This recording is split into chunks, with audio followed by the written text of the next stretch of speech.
आत्मीय बंधुओं, भगवान की कृपा से प्राप्त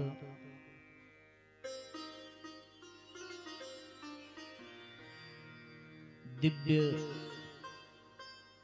सत्संग में हम सभी आत्मलाभ प्राप्त करने के लिए एकत्रित हुए हैं। इसलिए सौभाग्य अवसर सबके जीवन में आता है। उस अवसर को जो पहचान लेता है और उसका सदुपयोग कर लेता है तो वो अवसर सौभाग्य में बदल जाता है। सौभाग्य सबके जीवन में नहीं आता, लेकिन अवसर प्रत्येक प्राणी के जीवन में आता है। प्राप्त अवसर को सौभाग्य में बदल पाना ये किसी और के नहीं है, ये हमारे हाथ में है।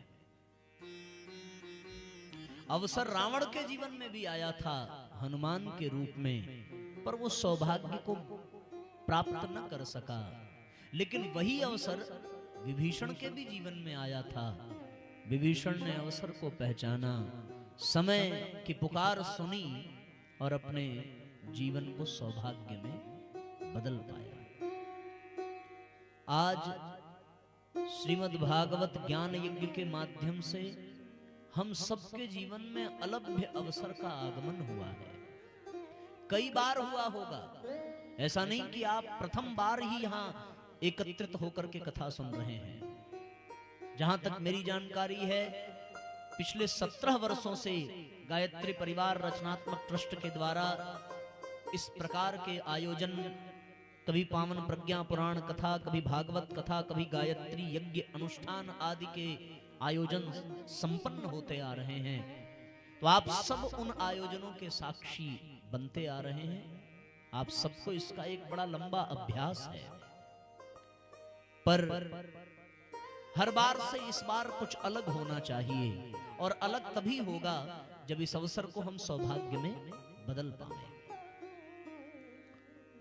जो सौभाग्य में अवसर को बदल देता है वो बड़ा भागी है, और जो द्वार पर आए अवसर को ठुकरा देता है उससे बड़ा अभागा कोई नहीं होता।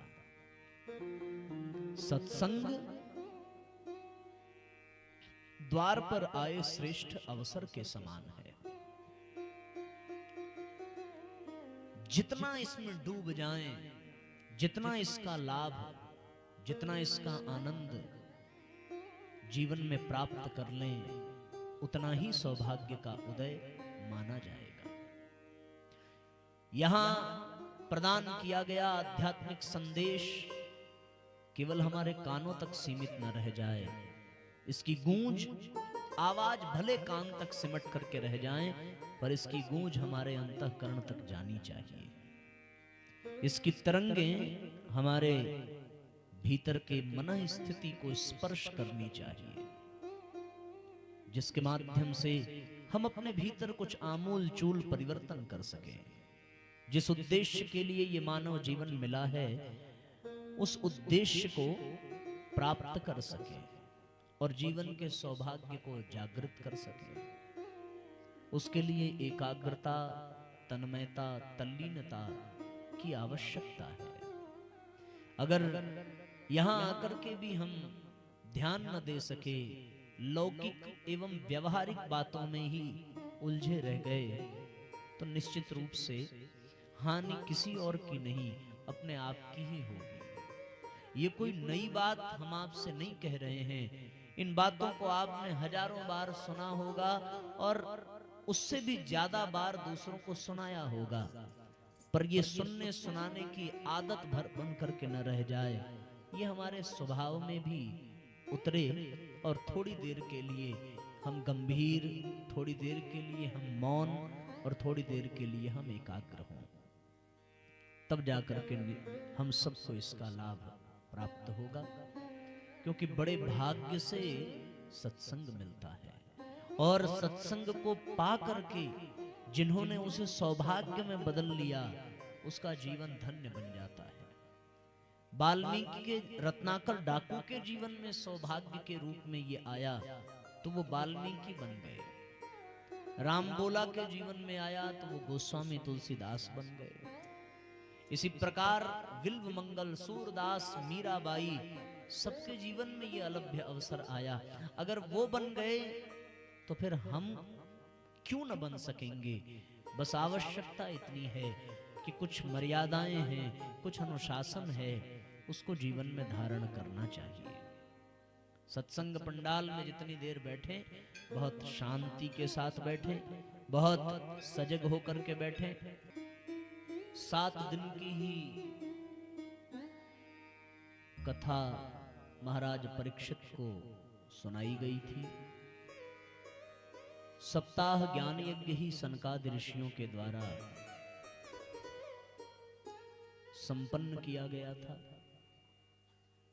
और हम सबका जीवन भी 7 दिन का ही है।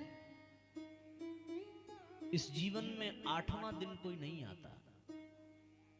7 दिन पूर्ण हो जाने के पश्चात फिर से 7 दिन की पुनरावृत्ति हमारे जीवन में होने लगती है।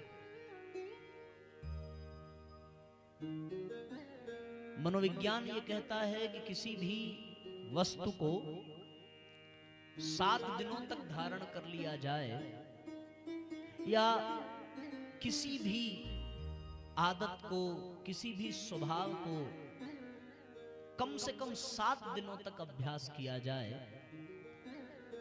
तो शरीर और मन उसका अभ्यासी हो जाता है, उसको उसकी लत लग जाती है। इसीलिए हर 6 दिन के बाद 1 दिन अवकाश दिया जाता है सरकार की ओर से भी, और अलग अलग स्थानों पर कहीं रविवार को, कहीं बुधवार को, कहीं शुक्रवार को, विभिन्न स्थानों पर इन दिनों बाजार भी बंद रहता है। इसके पीछे का एक बहुत बड़ा विज्ञान ये भी है। 6 दिन के बाद यदि 7वें दिन प्रतिदिन की दिनचर्या को पूर्ण करके यदि अवकाश लिया जाए तो हमारा मन, हमारा शरीर एक ही ढर्रे पर नहीं चलेगा। इसलिए जो जिस प्रवृत्ति के होते हैं अवकाश के दिन उसी प्रवृत्ति के अनुसार वो अपनी दिनचर्या को बनाते हैं। जो अध्यात्म प्रेमी होगा वो भले 6 दिन भजन कीर्तन करे या न करे, पर अवकाश के दिन थोड़ा अधिक देर तक पूजा पाठ करेगा, थोड़ी जप संख्या बढ़ाएगा, थोड़ा यज्ञ इत्यादि करेगा। जो अध्यात्म प्रेमी नहीं होंगे, जो भौतिकवादी होंगे, वो सप्ताह के 6 दिन भले अपने रूटीन में व्यस्त रहें, पर अवकाश के दिन वो फिर कहीं घूमने जाएंगे, कहीं मूवीज देखने जाएंगे, कहीं टहलने जाएंगे। जो मिलनसार होंगे वो अपने दोस्तों के यहाँ, रिश्तेदारों के यहाँ मिलने चले जाएंगे। अपनी अपनी प्रवृत्ति के अनुसार लोग अपनी अपनी दिनचर्या 7वें दिन की निर्धारित कर लेते हैं, और फिर वो 7वां दिन पीछे के 6 दिनों के अभ्यास और आदतों का एक व्यतिक्रम पैदा कर देता है, जिसके नाते जीवन उसी ढर्रे पर चलना बंद हो जाता है। उस 7वें दिन के बाद जब फिर से प्रथम दिवस की शुरुआत होती है तो फिर दिनचर्या बदल जाती है। जैसा 7वें दिन किया था सवेरे से शाम तक, अगले दिन सोमवार से फिर सवेरे से लेकर के रात तक की दिनचर्या प्रारंभ हो जाती है। इसलिए जीवन में जिस चीज का भी यदि 7 दिन तक अभ्यास कर लिया जाए तो वो जीवन में प्रवेश कर जाता है, और अगर उसको बनाए रखा गया तो वो एक दिन हमारे जीवन में संस्कार बन जाता है। आप बहुत शांत स्वभाव के हों, आप नियम पूर्वक 7 दिन लगातार क्रोध करके देखिए, 8वें दिन आपको क्रोध करना नहीं पड़ेगा, अपने आप गुस्सा आने लगेगा। आप बहुत झूठ बोलने वाले व्यक्ति हों, पर 7 दिन तक आप केवल सत्य वचन का पालन करिए तो 8वें दिन आपको झूठ बोलने में बड़ा कष्ट होगा, बड़ी हिचकिचाहट होगी।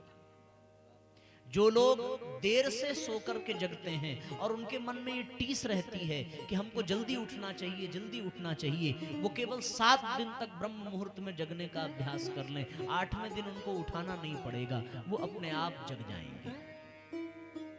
जीवन में जिस आदत, जिस स्वभाव को आप अपनाना चाहते हैं उसको 7 दिन तक आप लगातार करें तो वो आपके जीवन का अंग बन जाता है, वो आपके जीवन का अभ्यास बन जाता है।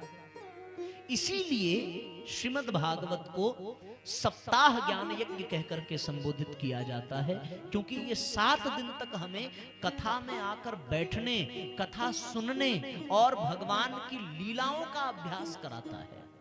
और नियम पूर्वक यदि हमने 7 दिन तक कथा का अभ्यास कर लिया, नियम पूर्वक यदि हम यहाँ आकर के बैठ करके अनुशासित होकर भगवान की कथा सुनते हैं और भगवान की लीलाओं में हमारा मन 7 दिन तक लगातार लगा रहे, तो 8वें दिन मन को लगाना नहीं पड़ता।